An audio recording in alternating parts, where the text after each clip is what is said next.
Presidente, gravação iniciada.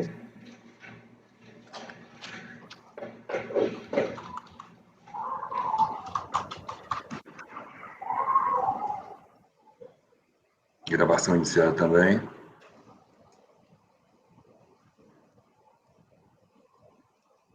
É o item 4. No 4.2 já foi. 4.3, não é isso? Isso. Cooperativa. Doutor Luiz Eduardo. Sim, senhor presidente. Cooperativa de crédito de livre admissão. Interessado em fazenda. Sim, senhor. Presidente, aqui a discussão é penalidades e multa, né, sobre depósitos judiciais. O tributo é imposto de renda e o período é 1999 e 2000. Recurso é do contribuinte. Originalmente, houve lançamento de imposto sobre rendimentos produzidos por aplicações financeiras. O sujeito passivo ingressou com ação judicial para não reter e recolher IR fonte de suas aplicações. Depósitos judiciais, no entretanto, não foram feitos tempestivamente. Então, foi lançado auto de infração com multa de 75% e juros de mora. Sujeito passivo apresentou impugnação requerendo cancelamento do auto, alegando ter feito depósitos judiciais, alegando que houve nulidade por erro de forma no lançamento e que cooperativas estão amparadas pela não incidência do imposto.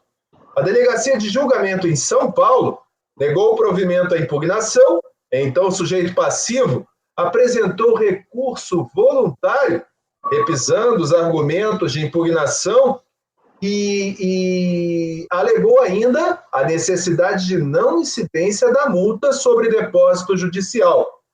A decisão recorrida 3301-00127 negou o provimento ao recurso voluntário, afastou a nulidade e afirmou a concomitância sobre o principal. Somente depósito integral, no entender dessa decisão, é que afastaria a exigência de multa.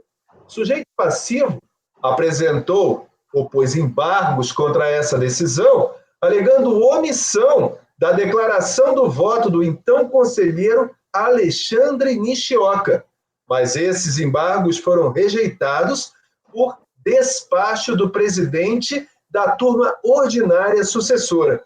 Então, o sujeito passivo apresentou recurso especial para discutir se o depósito judicial exclui multa de ofício e juros moratórios.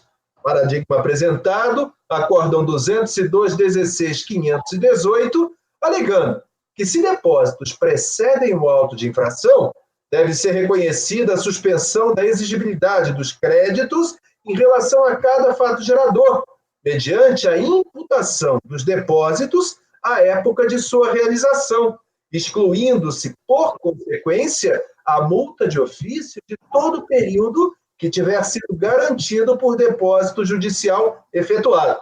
Ainda teve uma segunda matéria, mas o presidente da Câmara deu seguimento parcial para a rediscussão apenas dessa matéria aqui relatada. Então, a Fazenda Nacional encontra razões, só no mérito se manifesta, requerendo negativa de provimento ao recurso para manutenção da decisão recorrida. Passo ao voto. Conheço, a discussão é clara, se o depósito judicial ele garante ou não a multa não ser lançada e os juros também. Então, vamos ver qual é o efeito do depósito parcial no caso da multa de ofício. É claro que o depósito não foi integral na hipótese dos autos, porque ele foi feito depois do vencimento do tributo, sem acréscimos legais.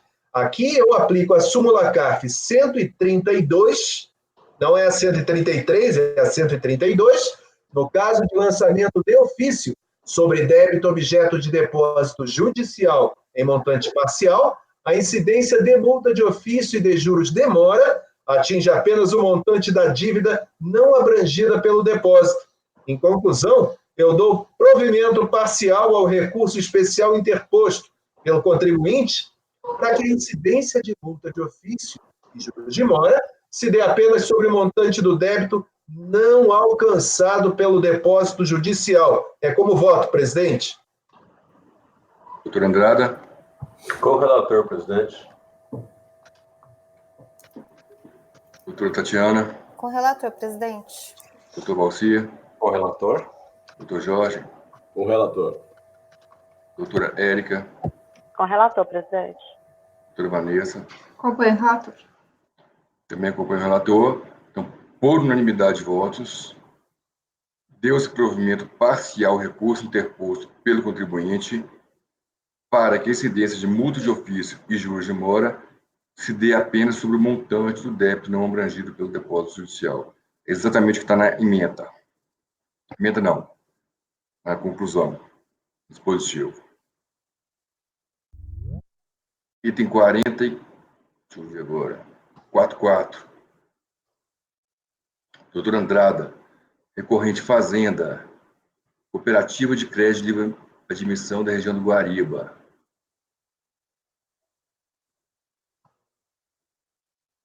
Palavra o relator. É o mesmo contribuinte. Presidente, é o mesmo contribuinte, mas é outro assunto. É lançamento de ofício de PIS e COFINS e discute se tratava de atos cooperativos. O acórdão recorrido aplicou o entendimento proferido nos acordos repetitivos do STJ, entendendo que seriam atos cooperativos com não incidência do PIS. Essa turma julgadora manteve a definitividade do lançamento em relação a COFINS, em razão de comitância, da discussão com a ação judicial, e quanto ao PIS, manteve o entendimento do acordo da RJ de que não houve transcurso de prazo credencial, mas deu provimento a recurso voluntário por entender aplicável ao caso a não incidência da tributação do PIS sobre os atos cooperativos, em razão dos repetitivos do STJ. O contribuinte pede, em contra-razões, não conhecimento do recurso especial da Fazenda. Ele pede, já no voto, presidente, ele pede a aplicação, que o não conhecimento, porque o acordo recorrido aplicou a tese proferida no regime de recursos repetitivos pelo STJ. Estou conhecendo o recurso, pois o paradigma também já foi proferido na égide dos repetitivos e afastou os repetitivos. E ele alega outro incidente aí para não conhecer do recurso, que seria um provimento judicial. Eu também estou afastando, porque essa situação do provimento judicial não foi discutido nas instâncias de origem antecedentes. Então, conheço o recurso da Fazenda.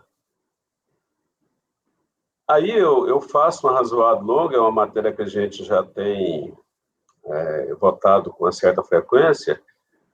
Eu tenho o entendimento de que as cooperativas de crédito não são atingidas pelo que se decidiu pelo STJ nos acordos repetitivos, porque eles julgaram matéria diferente, e o STF tinha delimitado que é possível a tributação dos atos cooperativos, né?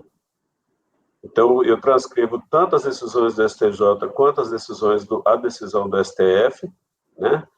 E aponto que um dos repetitivos do STJ era uma cooperativa de instrutores de formação profissional e promoção social rural limitada. E o outro é uma cooperativa dos citricultores ecológicos do Vale do Caé. Eu afirmo que esse tipo de cooperativa não se assemelha com a cooperativa de crédito, né? Pois estas últimas têm uma regulamentação diferenciada, inclusive a nível de Constituição Federal, elas são equiparadas às instituições financeiras. Usam o voto do ilustre relator Jorge Almir Lopes Freire, no acordo do paradigma 9303007490, de forma que transcrevo o seu voto, também como razão de decidir. Indo ao final, não vou fazer a leitura do voto, que a gente já tem cito aí o artigo 30 da Lei 11.058 de 2004, que a partir dela, né, os atos cooperativos das cooperativas de crédito não incidem e podem ser excluídos à base de cálculo do PIS. Como os fatos geradores do presente processo são anteriores a 12 de 2004, voto por dar provimento ao recurso especial da Fazenda Nacional. Como voto, presidente? Doutora Tatiana.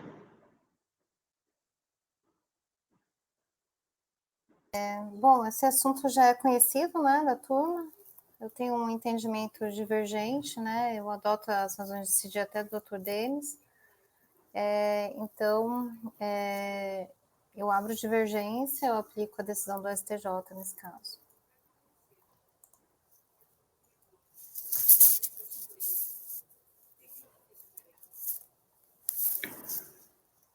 Doutor Luiz. Assunto conhecido, presidente. Acompanhe o relator. Doutor Valcir. Com divergência.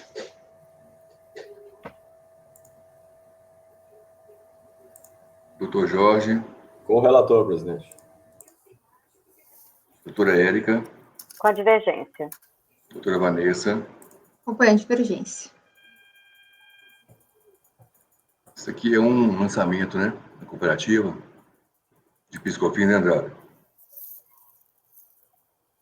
O microfone está desligado.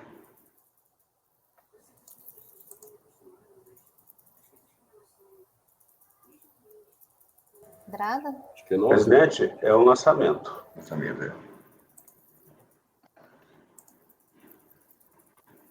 Pelo voto de qualidade,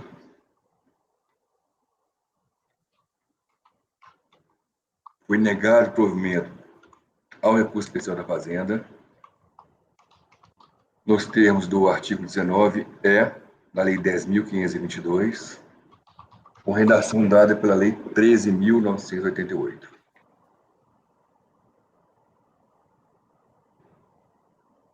E tem 45 já foi. Voto vencedor, presidente. Voto vencedor, doutora Tatiana. E tem que consignar os vencidos nesse, presidente? Vencidos conselheiros, tem sim. Vencidos conselheiros. Andrada, Jorge, Luiz, Rodrigo.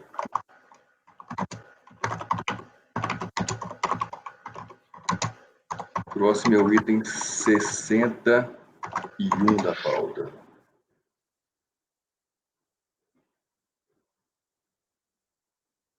Doutora Érica, recorrente, Fazenda. Recorrida, escribo formulários. Com a palavra, relatora.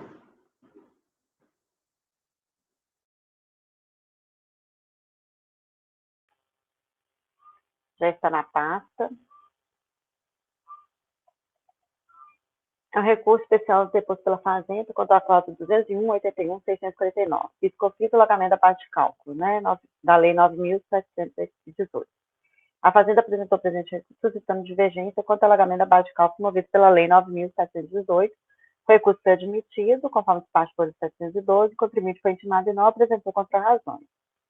Conheço do recurso da Fazenda. Posso ir direto para o voto, né? Sim, direto ao voto. Tá. Então, aqui, no acordo recorrido, o colegiado assentou que deve ser reconhecida e aplicada de ofício por qualquer autoridade administrativa a declaração de inconstitucionalidade do parágrafo 1º do artigo 3º da Lei 9.718, no que ampliou o conceito da receita bruta para envolver a totalidade das receitas oferidas por pessoa jurídica, independente da atividade por ela desenvolvida e da classificação contábil adotada. Nessa senda, a turma julgadora aplicou a hipótese do artigo 49, parágrafo único do inciso do RICARF, cancelando a exigência tributária. Do outro lado, alega a Fazenda Nacional que a mera declaração incidental do Supremo Tribunal Federal não pode surtir efeito erga omnes aptos a desconstituir lançamentos do PIS/COFINS sobre receitas financeiras, e que deveriam ser respeitados distantes do decreto 2.346 de 97. Vale ressaltar que a contribuição lançada e exigida teve como fundamento o artigo 2º da Lei Complementar 7 de 91, artigo 77, inciso 3º do Decreto-Lei 5.844, artigo 149 da Lei 5.172 de 66, o artigo 1º da Lei Complementar 71, né, e os demais aqui, com as alterações e tal. A Lei 9.718/98 dispõe o seu faturamento à base de cálculo das contribuições, sendo este equiparado à receita bruta da pessoa jurídica, tal como determinado pelos artigos 2º e 3º. Este último conceito normativo estava acompanhado do parágrafo 1º, que determinava assim: entende-se por receita bruta a totalidade das receitas oferidas pela pessoa jurídica, sendo irrelevante o tipo de atividade por ela exercida e a classificação contábil adotada pelas receitas. Entretanto, conforme o entendimento citado em 7 Repercussão Geral pelo Supremo Tribunal Federal, o citado alagamento de base de cálculo foi considerado inconstitucional. Aí eu trago aqui, né, os termos, né, do recurso extraordinário, né, que declarou inconstitucional. Pertinente ainda questionar que a emenda do julgado do Lindsay Case, né, do 357.900, refletindo a posição predominante da Corte Suprema, da aplicação, né, da inconstitucionalidade do artigo 1º. Nessa linha raciocinária, as decisões proferidas pelo Supremo Federal que tenham sido afetadas no sistema de repressão geral são de observância obrigatória por este órgão administrativo de julgamento, conforme a redação do artigo 62. Aí fica o artigo 62. Frente à declaração da inconstitucionalidade do alagamento da base de cálculo estabelecida, em 7 Repercussão Geral para o Supremo Federal, ficou estabelecido o conceito de faturamento como decorrente de venda de mercadoria ou prestação de serviço, ou da combinação de ambos, não sendo abrangidas as receitas. Aí, e diante disso, eu estou negando provimento do recurso especial de fazenda, que apesar, ela está falando que não poderia ser aplicado, né, de ofício. No entanto, pelo RICAF, né, pelo artigo 62, em termos de repercussão geral, a gente tem que aplicar. Então, eu estou negando o provimento do recurso especial da fazenda. É como voto.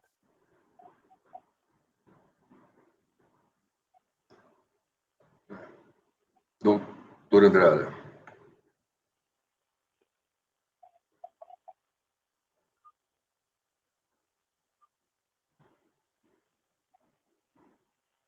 O microfone está desligado. Doutora Érica, lá na sua emenda tem um errinho de digitação. Você pôs um não lá no final, lá da... Receitas oriundas do exercício das atividades empresariais principais ou não. Ah, tá. Obrigada, doutor Andrade. Presidente, aqui no caso, eu dei uma olhada no lançamento, realmente o que foi lançado foram receitas financeiras e outras receitas não operacionais. Eu acompanho a relatora. Doutora Tatiana. Acompanha a relatora, presidente. Doutor Luiz Eduardo. Acompanho a relatora, presidente. Doutor Valcir. Com a relatora. Doutor Jorge. Com a relatora, presidente. Doutora Vanessa. Também acompanha a relatora. Também acompanha a relatora. Então, por unanimidade de votos, negou-se o provimento a recurso especial. Próximo é o item 62. Recorrente Fazenda, interessado Caparaó, Indústria e Comércio.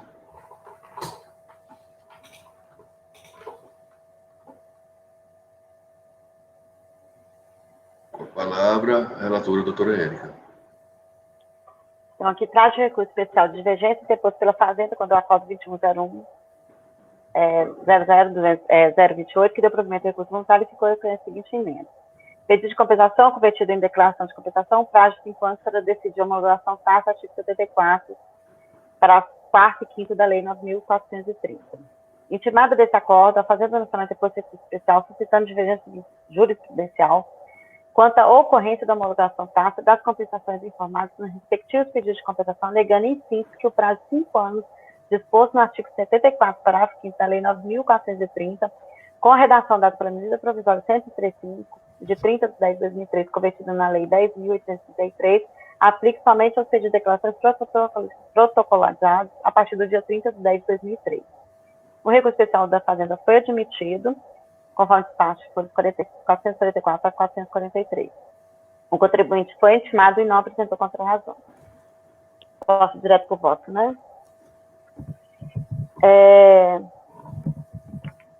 Conheço do recurso especial da Fazenda. Como diz, né, fazendo adicional, né, precisa de divergência contra a corrente da homologação tácita. A Lei 9.430, de 96, que trata da compensação de crédito financeiro contra a fazenda, quando é tributário, assim dispõe, né, cita aqui a lei. Prazo de homologação de compensação declarado sujeito a 5 anos. A controvérsia presencial sempre em definir se as compensações efetuadas pelo contribuinte encontravam homologadas tacitamente à época da prolação do despacho decisório pela autoridade preparadora, pelo decurso de prazo de 5 anos previsto no artigo 74. Esse tema já se encontra classificado. O Superior Tribunal de Justiça decidiu por aplicar o prazo de 5 anos para a homologação do pedido de compensação apresentado no período anterior a 31/10/2003, sujeita, portanto, à redação original do artigo 74, cuja emenda segue a seguir. Né? A própria Receita... né? Não vou ler, né? A própria Receita Federal do Brasil manifestou parecer favorável ao ocorrência da homologação tácita desde a data do protocolo de pedido, transcreva abaixo os textos da Resolução de Consulta número 1 de 2006, né? Cita aqui. Some-se a isso as decisões dessa turma quanto à questão. Pedido de compensação, homologação tácita, cita aqui as decisões aqui da doutora Vanessa, do doutor Rodrigo, da doutora Tatiana e do doutor Andrade. No presente caso, os pedidos de compensação foram protocolizados nas datas do dia 4/11/1997, folha 3. O primeiro termo de estimação fiscal foi feito em 10/4/2005, folha 108, depois de decorrido mais de 5 anos de seus protocolos. Somente em 17 de agosto de 2007 é que houve a notificação do contribuinte quanto à decisão da não homologação do seu pedido de compensação. Assim, na data em que o contribuinte foi intimado do despacho decisório, já havia extinguido o prazo quinquenal de que a autoridade administrativa dispunha para homologar as compensações declaradas. Consequentemente, ocorreu a homologação tácita das decompras em discussão, cabendo à autoridade administrativa homologada. Em face do esforço, eu estou negando o provimento do recurso pessoal da Fazenda. Deixa eu tirar isso aqui. É como voto, presidente. Doutora Hérita, negando o provimento do recurso da Fazenda. Doutor Andrada. Eu tinha entendimento que esse prazo aí, de 5 anos, era aplicável às declarações entregues antes de 31 de outubro de 2003, mas começava a contar o prazo para a Fazenda olhar a partir de 31 de outubro de 2003. Mas como a própria Receita Federal já deu entendimento diverso, eu aderi a esse entendimento e, né, acompanho a relatora, presidente. Doutora Tatiana. Acompanhe a relatora, presidente. Doutor Luiz. Presidente, trata-se da interpretação sistemática dos parágrafos 4º e 5º do artigo 74. No 4º é dito que todos os pedidos se convertem em decomp. No 5º diz que a decomp é homologada em 5 anos. Foi por isso que a Receita Federal interpretou dessa maneira. Então, eu acompanho a relatora. Doutor Balcia. Com a relatora. Doutor Jorge. Acompanho a relatora. Doutora Vanessa. Acompanha a relatora. Eu confesso que já votei diferente também. E apanhava muito. As próprias INs, né, a 600, a 900, a 1.300 já vieram concedendo, né, vieram com essa norma, que já é declaração. Eu entendi que não era. Isso foi feito na época para desovar não sei quantas mil, eles divulgaram na época. Tinham não sei quantas mil pedidos de restituição parados. Como eles estavam parados, e não tinha gente para analisar, aí a Receita fez dessa forma aí. Doutor Luiz? É só para ilustrar que não é claro um grande percentual de que as decomps homologadas tacitamente pressupõem um pagamento anterior, né? Houve uma desova enorme e Sim. É uma alegação. Só para deixar esse... Isto seria bem interessante em termos de pesquisa, né? Isso. Mais uma aplicação da análise econômica do direito aí. Item... Deixa eu abrir aqui de novo. Doutor Jorge, se não me engano, item... 63. Minha pauta sumiu. Item 63 agora. Item 63 da pauta. Doutor Jorge. 61, 62 já foi. Item 63, faltam 63 e 64, que são iguais. São iguais. Está na pasta, colegas. Matéria, já posso começar, presidente? Pode começar. Resumir aqui, a matéria é a questão de a denúncia espontânea e declaração de compensação equivalente a pagamento. Então, traz recurso especial de divergência interposto pela Fazenda contra o acórdão tal, assim emendado. Compensação, denúncia espontânea. A regular compensação realizada pelo contribuinte é meio hábil para a caracterização de denúncia espontânea nos termos do artigo 138 CTN. Em suma, entende a Fazenda que o artigo 138 CTN refere-se a pagamento, sendo que a compensação é forma de extinção do crédito tributário distinta daquele. SART entende que incide multa moratória em relação essa é a discussão, incide multa moratória em relação ao débito compensado até a data do envio da perdeconta, em função do que pede a reforma do recorrido, a fim de que seja restabelecido o lançamento em sua integralidade. O contribuinte encontra razões, pugna pelo não conhecimento do especial fazendário em função da impropriedade dos paradigmas para demonstração do dissídio jurisprudencial e, no mérito, requer improvimento do recurso. Bom, o conhecimento, presidente, eu estou conhecendo aqui com base no despacho de admissibilidade até feito pelo doutor Andrade, vou apagar aqui, só botei para me lembrar, que no ponto asseverou o seguinte: então faço minhas razões das razões do doutor Andrade no despacho de admissibilidade. Como visto, o acordo recorrido decidiu que a regular compensação realizada pelo contribuinte é meio hábil para a caracterização da denúncia espontânea nos termos do artigo 138 CTN, cuja eficácia normativa não se restringe ao adimplemento em dinheiro do débito tributário. Nesse sentido, confirmam-se os trechos do voto abaixo transcrito. Por sua vez, nos acordos paradigmas, restou decidir nos julgadores que, por serem modalidades de extinção do crédito tributário distintas apenas no pagamento, ocorre o instituto da denúncia espontânea e, por conseguinte, a dispensa da multa moratória. Nesse sentido, confirmo os trechos do voto respectivo julgado. Quer dizer, para mim está claro. Então, concluo, sem reparos à admissibilidade, é isso que está perfeitamente caracterizado de dissídio, pelo que, atendido os demais pressupostos recursais, o recurso deve ser conhecido. Então, conheço o recurso, presidente. Posso ao mérito? Direto, pode ir. A controvérsia subsistente nos autos limita-se, pois, à incidência ou não da multa de mora na valoração dos débitos a compensar, haja vista que a unidade de origem já reconheceu, em sua totalidade, o direito creditório pleiteado pelo contribuinte. A DECOMP foi enviada em 31 de março de 2009 e os débitos haviam vencido, respectivamente, em 12 de novembro de 2004 e 15 de outubro de 2004. Folhas tais. A matéria vem sendo objeto de reiteradas decisões desta colhendo a turma, embora, bem da verdade, de forma não unânime. Cito como exemplo a recente decisão de 11 de março de 2020 no Aresto Tal, do qual o ínclito conselheiro Andrada foi relator do voto vencedor, o qual foi emendado nos seguintes termos. A matéria sob lide, como já dita, somente se compensação equivale ou não a pagamento para fins de cabimento ou não da cobrança da multa moratória nos casos de transmissão de DECOMP a destempo, mas antes do início do procedimento fiscal. Para o pagamento, o tema não é mais passível de discussão no CARF, a teor do parágrafo, haja vista que... já para a compensação, não existe decisão judicial ou súmula que vincule este colegiado. Se diz que pagamento e compensação são formas distintas de extinção do crédito tributário, conforme estabelece o CTN, recepcionado como lei complementar, a única capaz de estabelecer normas gerais sobre crédito tributário como reza a nossa Constituição. Portanto, inconteste que não se pode equiparar a homologação do lançamento com a homologação de declaração de compensação. Em suma, o entendimento que vem estabelecendo nossos julgados, na forma regimental, é que pagamento e compensação são formas distintas de extinção do crédito tributário, pois, para o pagamento, a extinção do crédito tributário não está vinculada a nenhuma condição. E o artigo 74, parágrafo 2º da 9430, estabelece que a compensação extingue o crédito tributário sob condição resolutória de sua ulterior homologação. Portanto, em conclusão, dou provimento, eu sempre coloco na primeira pessoa, dou provimento ao recurso fazendário devendo ser mantida a exigência da multa moratória. Em conclusão, é disposto, conheço o recurso especial fazendário e dou-lhe provimento, dessa forma restaurando a rigidez do lançamento. Dá como voto, presidente.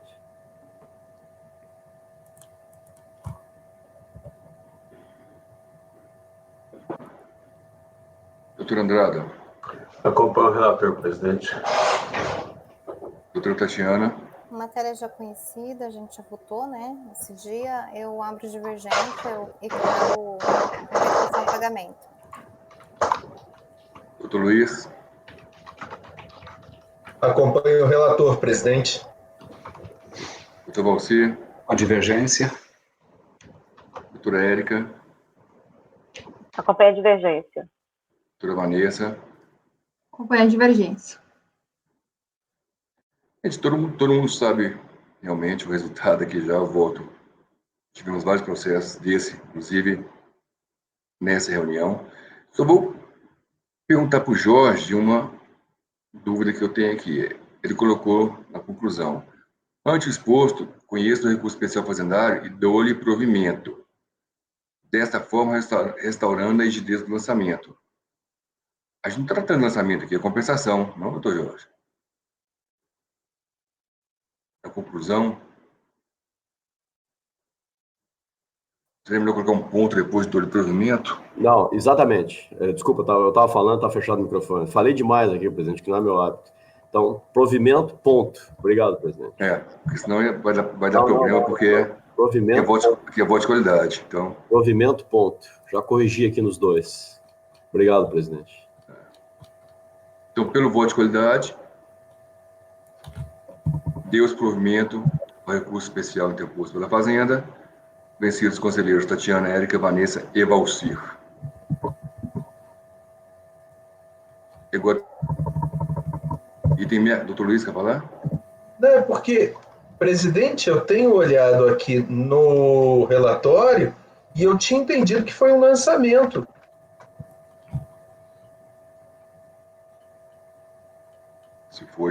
Se for resultado, muda, doutor Jorge.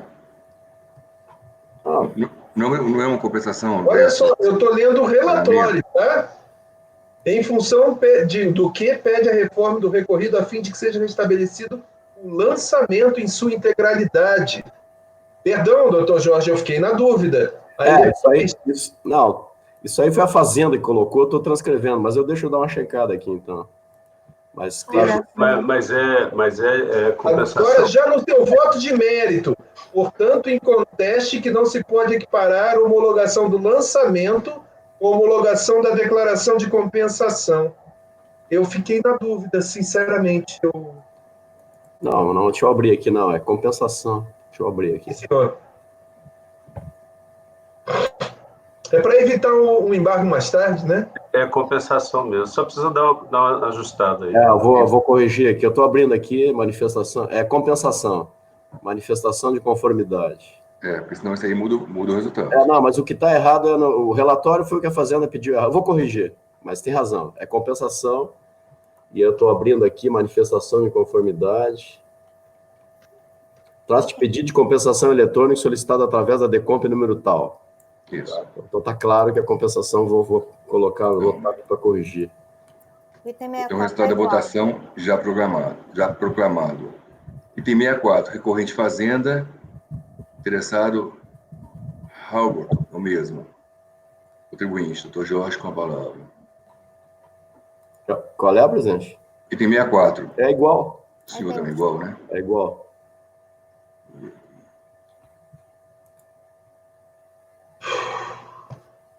Tá, só peço também para dar uma acertada na conclusão para... Já acertei.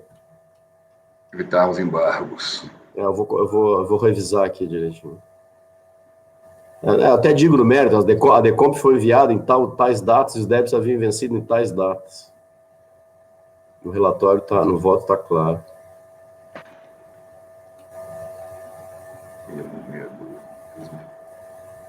Doutor Andrada, como vota? É o mesmo caso. Acompanha o relator. Doutora Tatiana? Voto de divergência. Doutor Luiz? Relator, presente. Você? Com divergência. Doutora Érica? Com divergência. Doutora Vanessa? Com a divergência. Voto com o relator. Então, pelo voto de qualidade, deu-se provimento ao recurso especial da Fazenda, vencidos os conselheiros Tatiana, Érica, Vanessa e Valcir. Tem mais algum, doutora Érica? Acho que não, né? Não, presidente. Agora acabou e você tem que encerrar a gravação para começar outra gravação. Então vamos... Acabou agora. Vamos encerrar a gravação e começar outra.